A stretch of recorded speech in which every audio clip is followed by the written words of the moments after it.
Hey, fifth graders! Welcome to the Groslin Kitchen for another math lesson. Today we're going to be doing Unit 8, Lesson 22, and I'm on page 411 in our textbook. I'd love for you to join me. So we're taking a little switch in our geometry lesson. We're going to move from two-dimensional flat figures like polygons, like triangles and rectangles and parallelograms, and we're going to switch to three-dimensional things. Okay, things that are three-dimensional have a length, a height, and a width. And we're going to talk about three of the rarer ones today. First one is a sphere. Okay, and you might say, oh, it's round, it's a ball, but it's three-dimensional. Okay, the next one we're going to talk about is a cylinder. And here's my cylinder. Okay, you can see it has a round circle base, and then it has a height, and then it also has a circle for the top. Okay, so it's got really three parts. It's got the bottom part that's a circle, the top part that's a circle, and then the sides. Third shape we're going to talk about today, or 3D figure, is a cone. And here is my cone. I have better ones at school, but they're just not here right now. So here's my cone. And a cone is like the others in that it has a circular part to it. So it's round here, except for it goes up to one point. Okay. All right, I want to show you what the net for these figures will look like. Not for the sphere, but for the cone.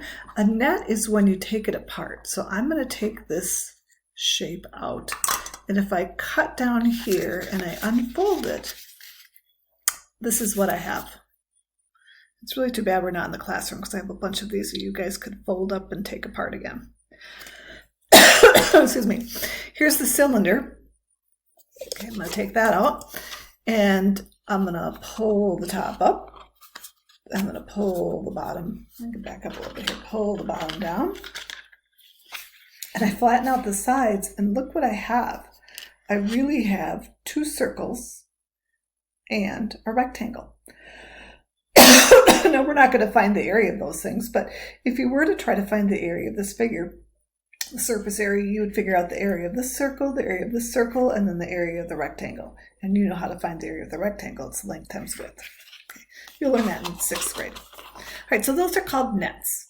Okay, so again, the net for the cone look like this. Kind of looks like a fan with a little circle on the top. And the ball, I don't have a net for that. But you could cut it and unfold it if you wanted to. It'd be kind of hard to do, but anyhow, so I'm going to switch over to our textbook now, so make sure you grab your textbook and open to page 411. All right, so on page 411, they're asking us to answer some questions. Number 1, name 2 real-world objects that have the shape of a sphere. Okay, so you write down 2 things.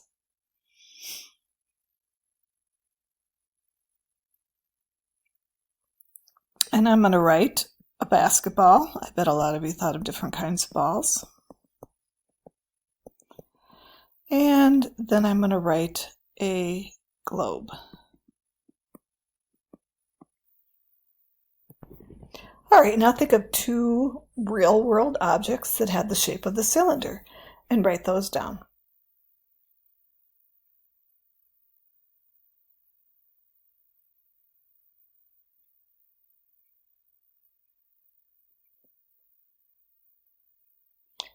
I'm guessing you probably wrote down some kind of a can.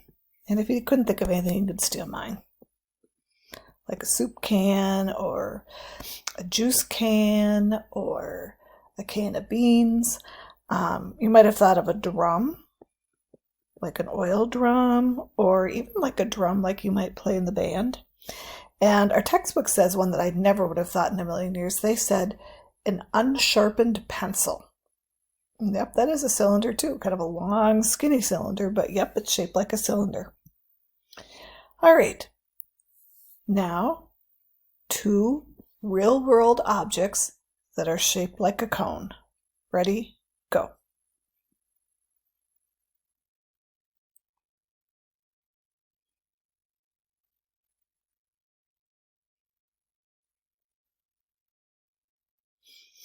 And I'm guessing you said an ice cream cone. Yummy. Or a slush cone. But also, how about a party hat? Can be shaped like a cone. There's lots of other things. Okay, well, how are they all alike? Well, there's something round about them. You could say that. I'm just going to write they're all 3D. Go simple. Now I want you to think of how are they all different?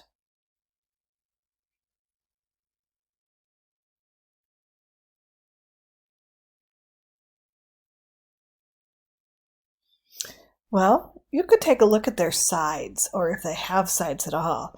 Like a sphere has no flat sides. Oops, I think you get what I mean. A cylinder has a circle on the top and a circle on the bottom. And both of those are flat. Whereas a cone has one flat circle. And then the sides are kind of tapered. So the sides are really kind of shaped funny. Now we're going to talk about one more kind of 3D figure today, and that's a cube. We've already talked about a cube many times. And they want to know, how many faces does a cube have? And you remember the faces are the side. Maybe I'll show you my cube in a little bit. Remember, I have that cube at school that actually has the face drawn on it to help you remember that it's a face. So how many faces does a cube have? Put that down. And I'm hoping you said 6. Remember, an example of a cube is a dice, and a dice has 6 numbers on it, right? So that's a way of remembering that a cube has 6 sides.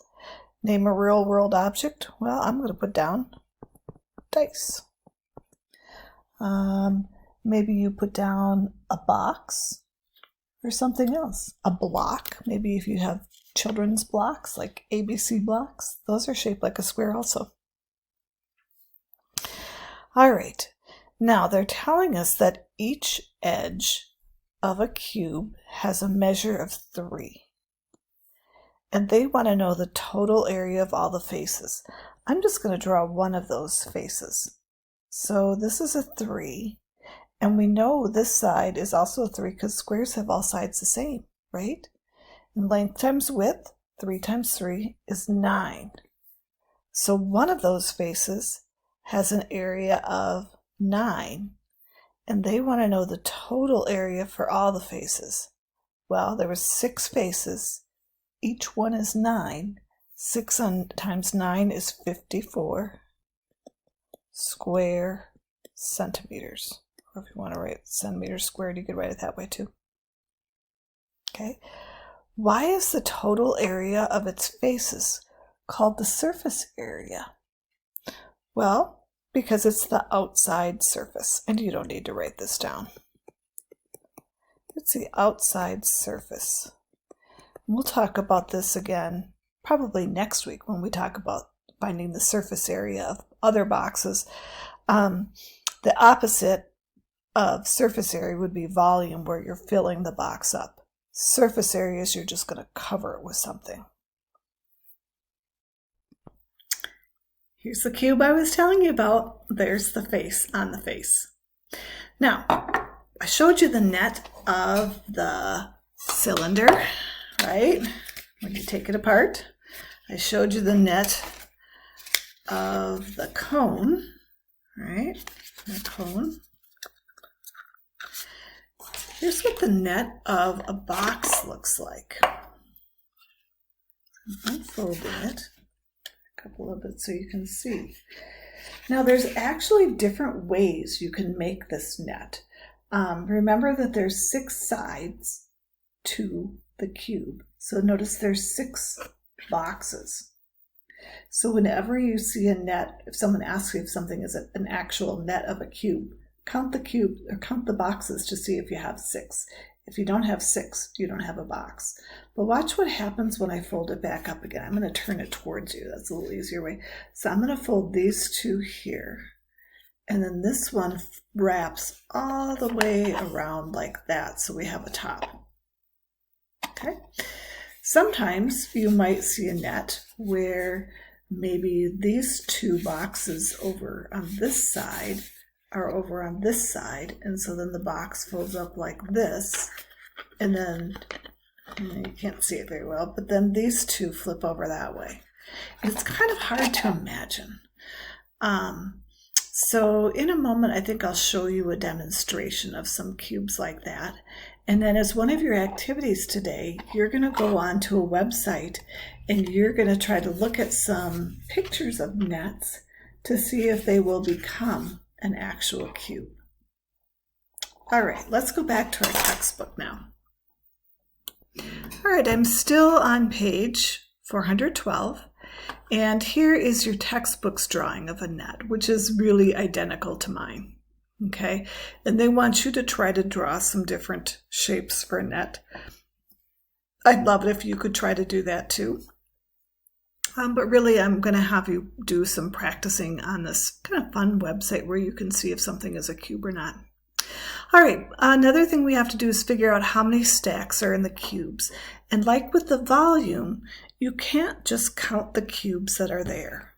You have to take a look at the cubes and realize that there are some underneath. So let's take a look at number 11. You see 3 here, and 2 here, and 3 up here, but you've got to remember that these 2 are sitting on top of something. So maybe what you do is you look at it layer by layer, or if they're all in columns, you look at it column by column. So I'm just going to show you how I would do this one, and then we're going to have you try the other ones. Okay, so I'm going to look at this one, and I see there's 3 here, and there's 2 back, and it kind of makes like a rectangle. So I know that there's 6 there. This funny little one sticking out would make 7, 8, 9, 10. So I know that there are 10 cubes in that stack. I'd like for you to pause and figure out how many cubes are in 12 and how many cubes are in 13. Okay, this one there's 4, 8, 9, 10 cubes here. And in this one, this was a little trickier. I figured this column had 4, that column had 3. There's 1 here, and then it looks like there's 4 back there. So if you added it up, you should get 12.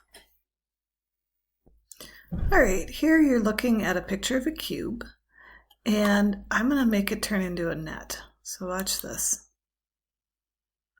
See how they just unfolded it?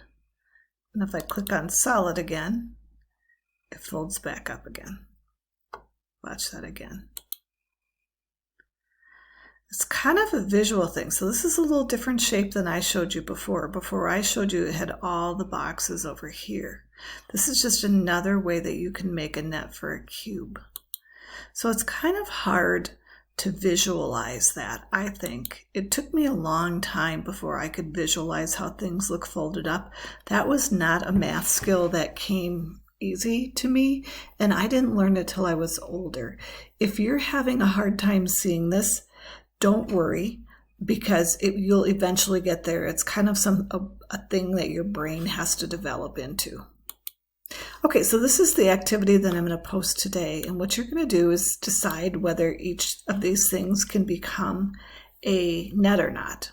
And this is a timer, so like I'm going to click on this one, and I know it can't because there's only 4 there. Okay. Yep, so I got that wrong. So I'm going to close that one. I'm going to go over to this one. And I think, well, if I fold that up and over, and if I fold this up and over, I'm thinking I'm not going to have anything over here. So I'm going to think no. Let's see if I'm right or not. Yep, I was right. Okay, so just practice with that. It doesn't really matter how fast you go or how slow